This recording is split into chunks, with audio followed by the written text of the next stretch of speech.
Hello everyone, andito tayo ngayon. Kasama po natin si Roxanne, the youngest, and si Mary Jane. Sila po ang mga batang Arboledians from Arboleda.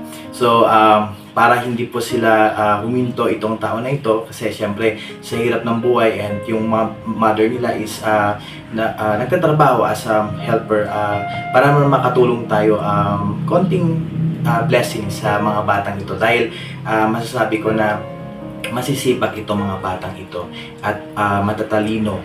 And ayun, meron na silang mga school supplies na bili po natin, tig-isang bag. May mga notebooks, 10 notebooks, kasi I asked them last time, 10 daw. Then may ball pen, pencil, red ball pens, mga sharpener, mga rulers, paper, kompletos recados na yan. So sila po ay magkakapatid. So ano naman masasabi nyo, Roxanne? Sige, si Mary Jane muna, siya po ang panganay. Ano masasabi mo na ready na kayo pumasok at may mga school supplies na kayo? Excited na po sa pagpasok po ngayong school year. Thank you, Tito Ron, kasi binila niyo po kami ng gamit. Ikaw, Roxanne? Pinapangako ko lang po na Makapag-aral po ng maayos. Sila po ay medyo mahihain. So, itong ginagawa lang natin hindi para magmayabang or whatsoever.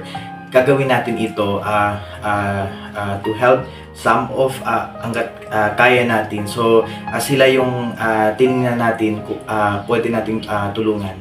Kasi, we understand na kailangan maipagpatuloy po nila ang pag-aaral.